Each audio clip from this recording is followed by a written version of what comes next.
Hello and welcome to Reality Recapped, where I recap all of the trashiest reality shows. If you're new here, welcome. My name is Heather. I have a bachelor's degree in psychology, and it's through that lens that I watch these shows and make my comments.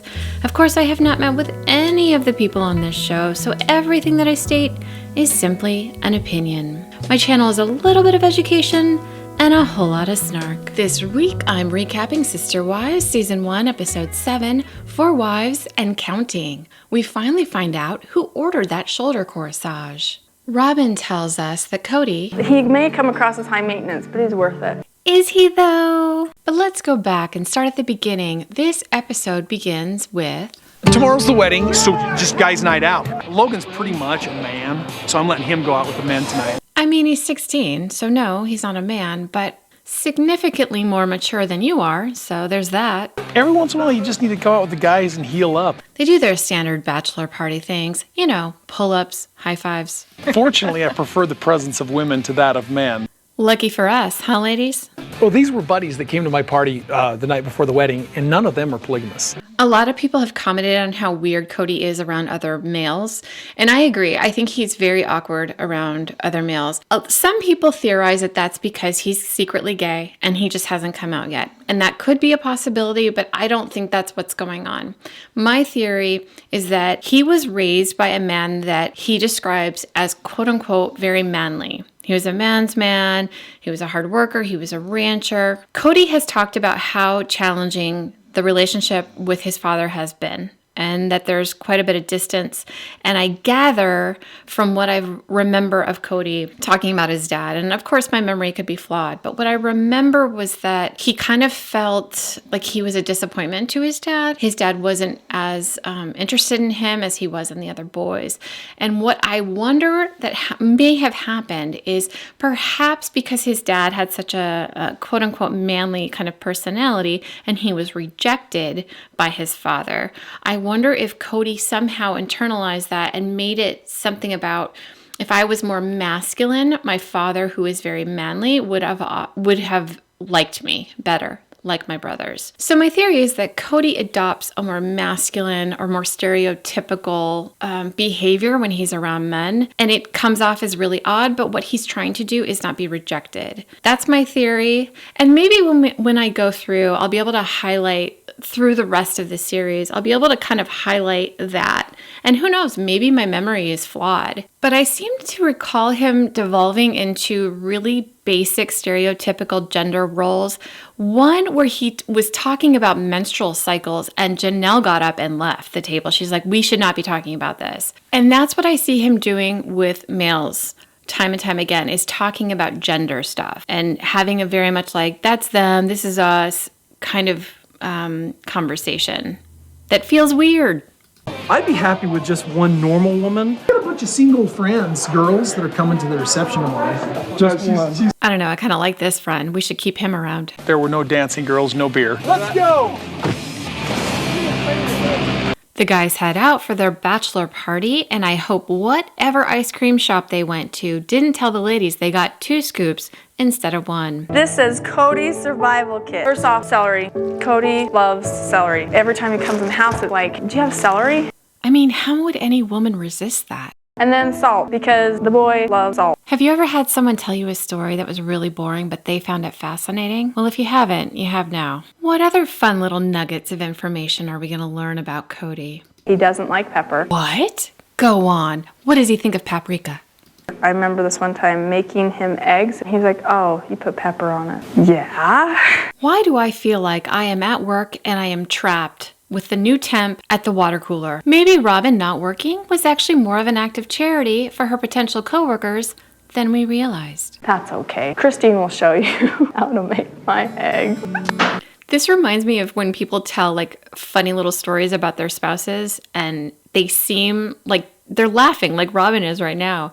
But anyone listening is like, oh, sounds like you kind of married a sexist pig, but okay, you think it's funny. I'll go along with that. You're married to him, not me. He may come across as high maintenance, but he's worth it. Is he though? He does the same thing for you. Does he though? He tries to meet everybody's expectations. This simply, categorically, is not true. He treats Robin the way she wants to be treated. but at the cost of his other relationships. The morning of our wedding day, I had a million things to do, and I was running around like mad woman. It's an outdoor wedding, and it looks like it's gonna rain. I told him it was gonna rain, but I didn't believe it. I'm like, Heavenly Father wouldn't do that to us. On top of the threat of rain, Robin tells us, Address on the announcement is wrong. We've called and texted, but I came up with a creative backup plan. And then they can just pick in there. There's the right address, and they're on their way.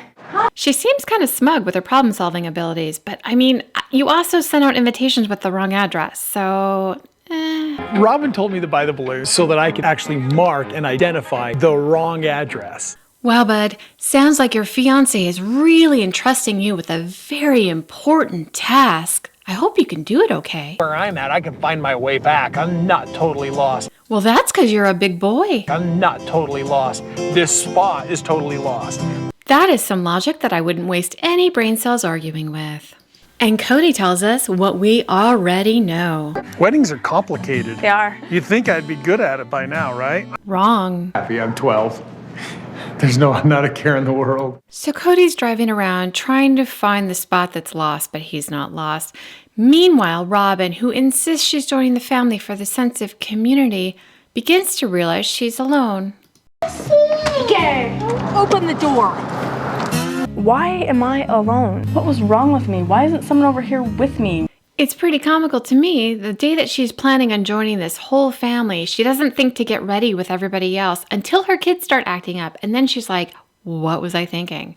I now have free childcare. The three of us and kids and stuff, we went to the salon to get pampered. That was the first time most of us had been to a salon to like get our hair done. As viewers, it always seemed like they always had money, right? They had a house, they were all living in it, so it's all okay. But McKelty talks about her childhood, and she talks a lot about remembering being hungry and remembering day-old food and just the level of poverty that they were actually living in. And so getting on the show really gave them a lot of mobility, it gave them a lot more opportunity. And I think it's important to remember how class intersects with experiences. Meanwhile, Mary helps Cody get ready. Hi. Hi. You look really good. So do you. Oh my gosh, Cody, get a room, preferably one without your child in it. I wish it was my wedding night. Leon's face is everything in this moment. I think they just realized what is happening and have just become disgusted. We had a really beautiful ceremony. It was very private. The cameras were not welcome because it's very sacred to us. Our religious ceremonies, there are other people we have to respect. There's other I can talk about this part of it. This is an excellent example of how Robin has always spoken her mind. And I don't have any problem with that. I think women should speak their minds. I think all people should speak their minds. But this notion that Cody constantly restates is that she came cap in hand and she wanted to do whatever we wanted to do. No, from the get-go, she was calling shots. From the get-go, she was speaking her mind. Again, I don't think that's a problem for women to do, but let's not pretend like she's not treated differently than everybody else. The ceremony was very beautiful. There's a lot of love involved. There's a lot of acceptance involved. The reception is actually the really big deal. Everybody comes to congratulate us for our wedding. The guy with 17 kids takes off in his 4-seater. I had suggested I would love to have a family photo. I would love for you to match us all. So I had a second dress that went with their dresses. And then Cody says something that I wish he would start saying again. Okay, all my kids get closer together on this side. Mary tells us she always helps with the pictures and she helps to make sure that they get good pictures and that she annoys people while she's doing this, but people are usually happy when it's done. And they refer to her as the picture Nazi. Cody suggests calling her the picture Goddess. Oh, I like goddess so much better than Nazi. Brianna decided to turn on her Primadonna. Meltdown time. Honey, her life was changing. And there's like humongous changes almost every other day. I would need more clarification from Robin, but what it sounds like she's saying is her life is changing so much every single day that she's going to have meltdowns? Or is she saying she must have really huge things happening because she has meltdowns every day and there's not huge things happening? You can help her manage those, and as a parent, that's kind of your job. It doesn't mean that your kid isn't going to have meltdowns. Of course they are, but maybe don't minimize it as like she's being a prima donna. Maybe see it as an opportunity to help her manage her very strong emotions that seem to be overwhelming her. And changed from my family pictures dress to the wedding dress. And I really wanted to wear a wedding dress to say that that I was married. This is a quick shot, but I believe that's a polygamist. I think his name is Joe, and those are his wives around him. I could be mistaken, but I'm pretty sure they went on vacation with this family, and the juxtaposition between how Joe run his family and how organized everybody was with Cody and the chaos was hilarious. Thank you all for coming. Oh my goodness, I gotta pause this for a second. Do you guys see what I see? It's shoulder corsage, and Mary's wearing it. I wish I could see it from the back. It blends in with her dress a lot, so it's kind of hard to see. This is a side angle from her dancing with Cody later on. It's unique. I don't know. I don't know that it's for me. I don't know it's the worst thing either. I don't know. Appreciate your support. No, Tina and I. Cody tries to shush the crowd because everybody's talking over them and they can barely hear Mary. But look at the look Christine and Janelle are giving one another. I wonder what they're thinking. We got you a little welcome to the club. Really? Thank you. No tears. Brown family tradition to wear a calottering. Robin says she feels like she made it into the sorority. Of women who married a man who does things like this. No. Who says things like this. Weddings are complicated. I give her a cake first Yes, Tarzan, you give her cake first. with my fingers. Yes. Cody's sitting there feeding to her, and he starts shoving the cake in her mouth. I was being nice. Seriously, when I first saw this, I thought, Christine, you're being so dramatic. You're over dramatizing. But if I slow down the clip, what she's saying is totally true. He really did shove the cake into her. Like, she has to know she married a freaking moron. I'm sorry. Wait. Dean, I'm sorry. Janelle, I'm sorry. Mary, I'm sorry. Do I get a pass for being Mashugama Putz just 30 seconds? It's your fourth wedding and your fourth wedding cake. Maybe you don't remember. Let me help you out a little bit. My experience coming into the family was nothing like Robin's experience. Mine was a lot different from Robin's, just really a simple event. My wedding reception was actually a large event. It was literally kind of a coming out party for us. It's a blessing, and that's what the reception was.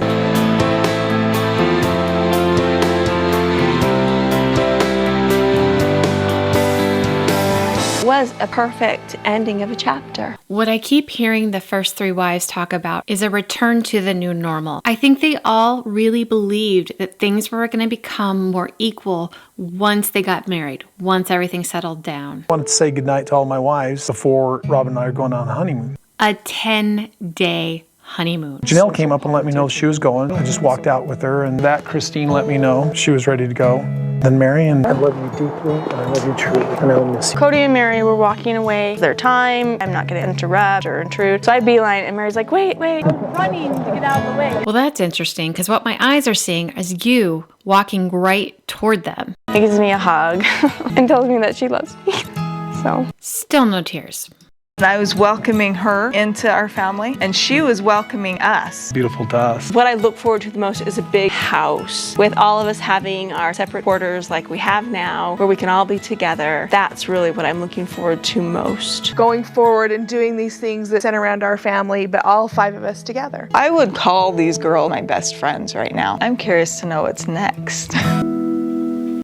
It's a little sad to know how the family ended. It seemed like they were strong, but of course that was the perception they were attempting to portray.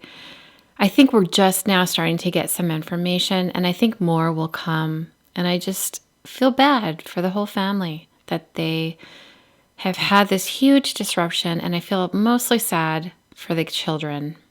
Ooh, I spy with my little eye another polygamist guy. This guy is Jeff Aldridge, and he was on Seeking Sister Wives. I don't remember which season, but apparently it came out later on that he had a first wife that wasn't on the show, and they had been divorced or separated for like 8 years or something like that. I wonder what happened to him. I don't remember anything specific other than there was a woman that he was talking to, and she just kind of ghosted him and then had her sister tell him that she was dead. And then, of course, they found out she was still alive. It was very funny. Do you guys remember that? All right. I watch too much TV, and that is evidence. That's it for this week, you guys. Thank you so much for watching. If you enjoyed the video, please consider liking and subscribing. It makes a huge difference on my end, and it doesn't cost you a thing. Have a wonderful week. Until next time.